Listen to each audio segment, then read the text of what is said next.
What makes a successful portrait?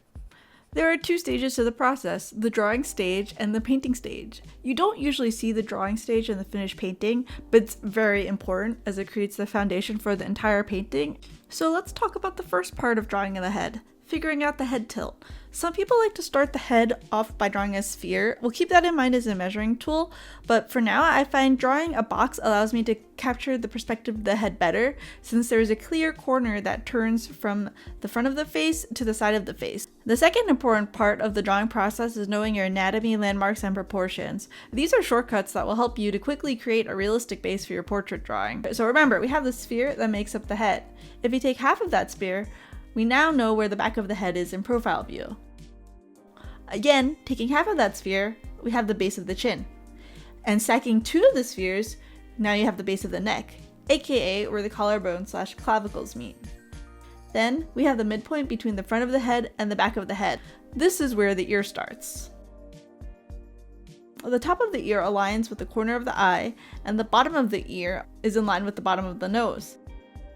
The human face can be divided into thirds, starting at the hairline, to the eyebrow, to the nose, and then to the chin. These proportions get changed a lot depending on personality and animation. So onto the front view. Note how I'm using the same ear placement rules.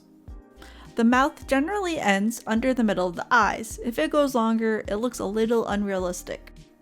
The eyes are usually spaced one length apart, and the same rule of thirds applies to the front view as well. Now onto the painting part. You'll be choosing local colors, but I want to show you this in black and white since the value structure is more important than the colors themselves. We want each local color to have a different black and white value than its neighboring colors, so it stands out. Try not to overexpose these values, like don't go true black for black hair or true white for white skin.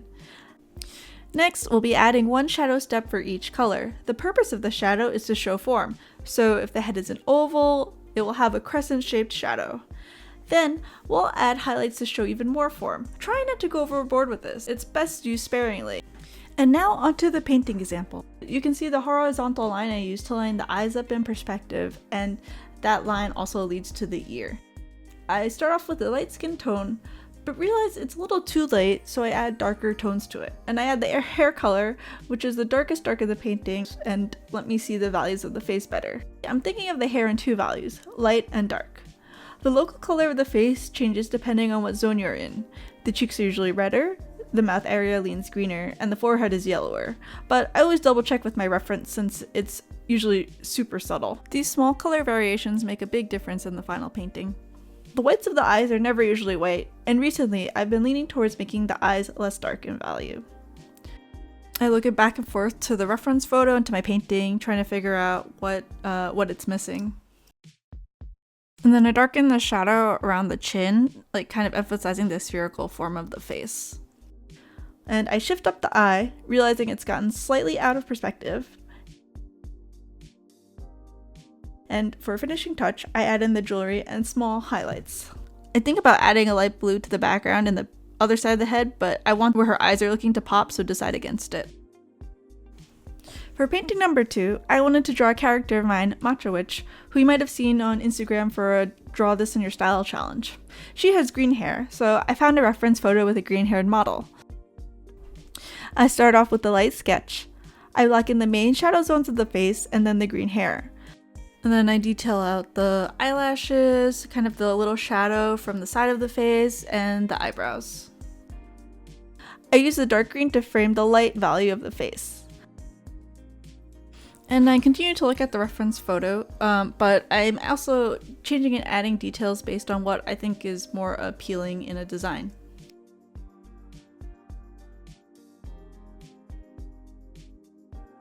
And I make sure the bottom of the hair is darker than the top of the hair because the light is kind of coming from the top, so the top plane must be lighter than the side plane. I add a witch hat and then the cast shadow that comes from the hat. Then I lighten the face with an overlay layer and add a slight orange transition hue to the shadow. Painting number 3. Another attempt at drawing my character. In the reference, the face is slightly tilted downwards, and in order to get the perspective right, I draw a rectangular box in to construct the face. I painted the local colors, then adjust all the colors darker so they contrast the light background. It ends up leaning towards more of a line drawing with painted color underneath, since I paint under the line layer. And then I'm adding further details to emphasize the form of the face, like shadow under the sphere of the face and shadow on the downward facing plane of the bangs. I make the shadow colors warmer since the light colors are cooler. I exaggerate the bounce light on the hair with orangey hues so the green looks more realistic. Looking back on it, I probably should have had a stronger light shadow contrast to make the lighting more dynamic. I had been looking at Alma Luna's paintings recently and wanted to push the light to be more pink and the shadows to be more blue. You can see in the reference photo the colors are very different, so this is partially from my imagination.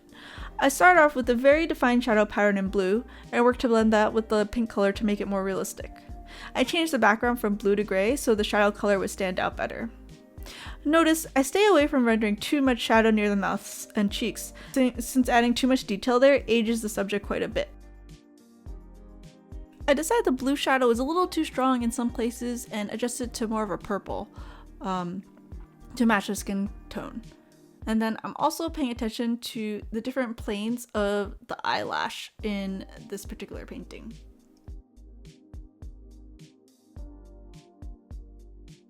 I do a small draw over in red to make sure my painting is following the form.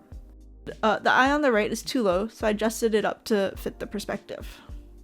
It's hard to tell when a painting is completely done, but it's usually a combination of capturing the spirit of what you wanted to draw and also just being tired from working on it.